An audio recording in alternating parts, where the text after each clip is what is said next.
Pernahkah kalian melihat ondel-ondel? Apa yang ada di pikiran kalian ketika mendengar kata ondel-ondel? Menurut kalian, ondel-ondel itu menghibur atau menakutkan sih? Nah, dalam kesempatan kali ini, kami akan mengungkap cerita di balik ondel-ondel yang kalian lihat di jalanan itu. Bagi sebagian masyarakat Indonesia, khususnya yang tinggal di DKI Jakarta, pastinya sudah tak asing dengan ondel-ondel. Ya, boneka besar yang digerakkan oleh seseorang di dalamnya tersebut merupakan budaya asli Betawi. Ondel-ondel adalah bagian dari tradisi masyarakat Betawi. Boneka kayu itu bahkan jadi ikon Jakarta. Eksistensi ondel-ondel terkenal sebagai boneka penolak bala sejak dulu kala. Ondel-ondel berasal dari kata gondel-gondel yang artinya menggantung atau bergandul. Maksud dari kata gondel-gondel ini menunjuk pada gerakan ondel-ondel yang terlihat berayun ketika sedang berjalan. Dulunya, ondel-ondel berfungsi sebagai penolak bala atau gangguan roh halus yang gentayangan, dan juga sebagai pelindung di kampung-kampung. Ondel-ondel dianggap sebagai leluhur yang melindungi turunannya. Seorang pedagang Inggris bernama Edmund Scott dalam bukunya menyebut ondel-ondel diperkirakan sudah ada sejak tahun 1605 Masehi. Dahulu, ondel-ondel digunakan sebagai bagian dari iringan-iringan acara kerajaan. Sifat sakralnya tersebut juga tercermin dari cara pembuatan ondel-ondel yang konon dilakukan melalui proses ritual tertentu. Konon katanya pada zaman dahulu, ondel-ondel itu sering diarak keliling kampung oleh warga Betawi. Ternyata awalnya ondel-ondel disebut dengan nama barongan, namun tak ada yang tahu pasti arti dari kata tersebut.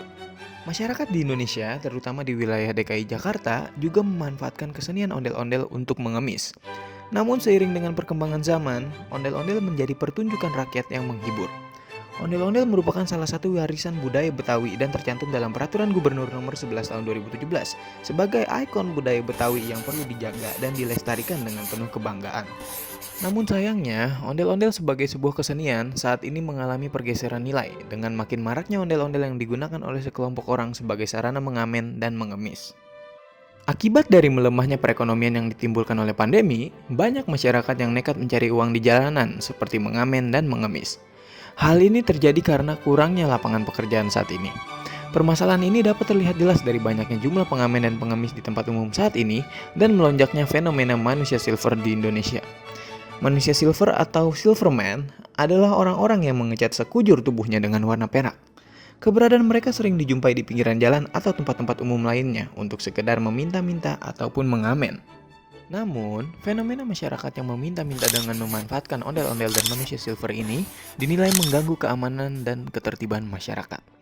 Pasalnya, sejumlah kasus kriminal dilakukan oleh oknum yang berkedok manusia silver.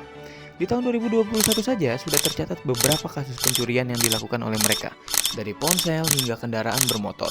Mereka biasanya memantau situasi di sekitar lokasi korbannya dengan kedok mengamen. Salah satu aksi pencurian yang dilakukan oleh manusia silver ini terekam CCTV pada hari Sabtu tanggal 16 Oktober 2021. Bukannya datang untuk mengamen, manusia silver itu malah celingak-celinguk memastikan situasi di sekeliling rumah. Ternyata, manusia silver itu tengah membidik ponsel pemilik rumah yang diketahui tengah dicas di dekat pintu. Sedangkan pada kasus ondel-ondel, kesenian ini kerap disalahgunakan oleh warga dengan menjadikannya sebagai media untuk mengamen. Tindakan ini sering kali mengganggu ketertiban umum. Kepala Satpol PP DKI Jakarta Arifin mengingatkan warga untuk tidak menjadikan ondel-ondel sebagai sarana mengamen lagi. Arifin mengatakan, ondel-ondel yang dimanfaatkan untuk mengamen sudah mengganggu dan meresahkan masyarakat. Apalagi, kata dia, ondel-ondel merupakan warisan budaya Betawi yang harus dilestarikan dan ditinggikan, bukan malah digunakan sebagai sarana mengamen maupun meminta-minta uang. Seperti yang sudah kita ketahui, kasus pencurian dari manusia silver dan ondel-ondel ini sangatlah meresahkan bagi warga.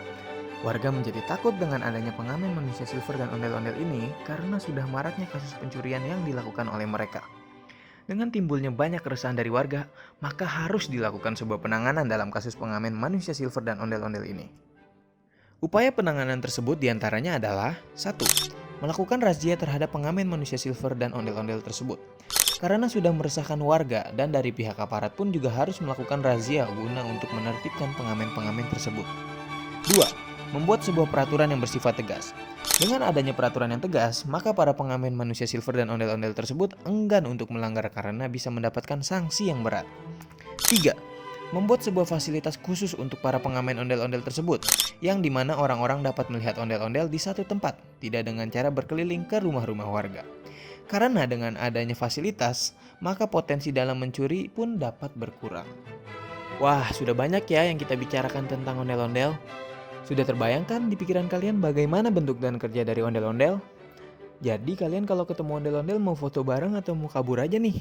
Atau bahkan mengusir mereka? Jawabannya ada di diri kalian masing-masing. Namun, memang tidak semua ondel-ondel seperti itu. Sampai di sini dulu ya cerita ondel-ondel dari kami. Kalau kalian masih penasaran, tulis di kolom komen ya mau cerita apa lagi dari kita. Sekian, thank you for watching and have a nice day.